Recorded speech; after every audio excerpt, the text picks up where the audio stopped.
Out across the vast Pacific Ocean, there's a high-stakes geopolitical chess match playing out right now, and it involves ghost runways being brought back from the dead, and forgotten relics of war becoming the keys to future conflicts. So let's get into it. Okay, so let's just start with the biggest question right up front. Why on earth is the U.S. military spending hundreds of millions of dollars to bring 80-year-old airfields back from the dead?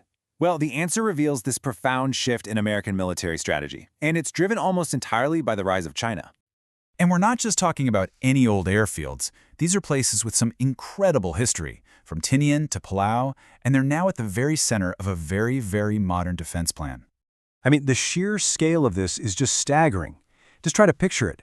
Runways that launched the bombers of World War II, completely swallowed by jungle, forgotten for decades, now being meticulously restored. This is not a minor tune-up, folks. It's a massive investment in the past to try and secure the future. But that question remains. Why?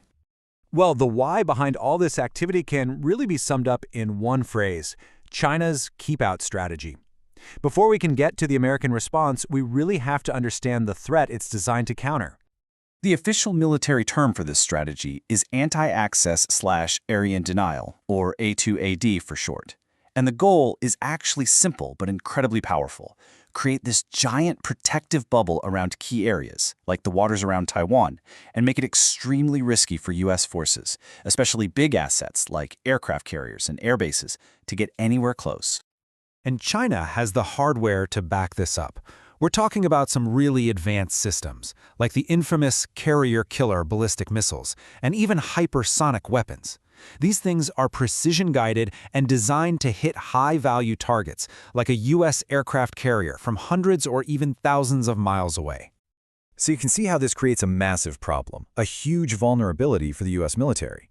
For decades, its way of projecting power has relied on a few gigantic, centralized super bases, like the ones in Guam and Okinawa. Well, all of a sudden, these billion-dollar assets become giant stationary bullseyes. So, in response to this new reality, the U.S. Air Force had to develop a whole new playbook. It's a direct answer to that A2AD problem, and it's called Agile Combat Employment.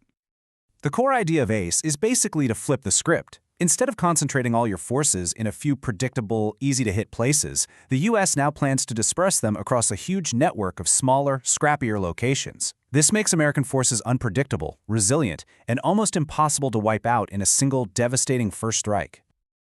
This is a fundamental shift in military thinking, a complete 180. The U.S. is moving away from a strategy of concentration to one of dispersion. So instead of a couple of very vulnerable super bases, the goal is a resilient network where no single hit, or even a dozen hits, can deliver a knockout blow. And this quote from Mark Gunzinger, it just captures the brutal logic of it all perfectly. A multi-billion-dollar stealth fighter is completely useless if it gets destroyed sitting on the tarmac. ACE is designed to make sure that just can't happen.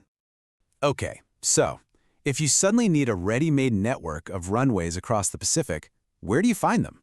Well, it turns out you look to history. Let's see how this whole revival is actually taking shape out there. First up is Tinian Island.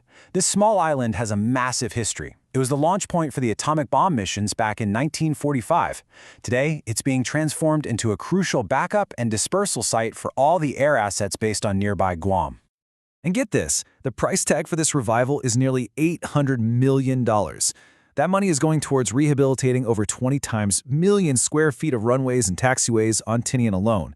They are literally carving a modern airbase right out of the jungle. But Tinian is just one piece of this giant puzzle. The effort is spread all across the region, from modernizing Northwest Field on Guam, which was closed way back in 1949, to just this year recertifying an airfield on Palau, and now planning major upgrades on Yap. You can see the web of these resilient bases really starting to take shape. But here's the thing. It's not just about dusting off old U.S. bases. A key part of this whole strategy is about strengthening alliances, and a huge one is with the Philippines. Through a defense agreement, the U.S. has gained rotational access to 9 strategic sites, and some of them are incredibly close to Taiwan and the South China Sea. And this axis is a game changer. It allows for the deployment of powerful new ground-based weapon systems like the Army's Typhon launcher. Now, this system can fire Tomahawk cruise missiles with a range of over 1,000 miles. That means from the northern Philippines, parts of the Chinese mainland and key shipping lanes are suddenly within reach. So, when you put all these pieces together, the revitalized old bases, and these new Allied access points, the entire strategic picture just changes completely. We are really looking at a brand new Pacific chessboard. What this new layout does is create a massive targeting dilemma for any adversary. Instead of having to hit just a few big targets, they now have to find and strike dozens of smaller ones, which could totally overwhelm their missile stockpiles. And even if a runway does get hit, there are rapid repair teams trained to get it operational again in hours, not days. And we have a powerful real-world example of this. Despite years and years of Russian missile strikes, Ukraine's dispersed air force is still flying. It just proves how incredibly resilient a force can be when it isn't all concentrated in one place. And that's a lesson the Pentagon has clearly taken to heart. So let's just sum up the big strategic outcomes here. This whole network complicates enemy planning, it makes U.S. forces way more survivable, it allows for much faster responses to a crisis, and, maybe most importantly, it deepens crucial alliances all across the region. It's really a multi-layered defense.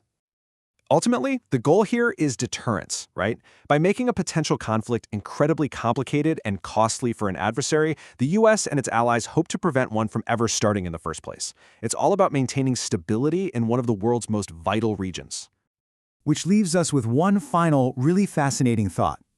In an age of hypersonic missiles and cyber warfare, the key to America's future strategy might just lie buried in the jungles of its past.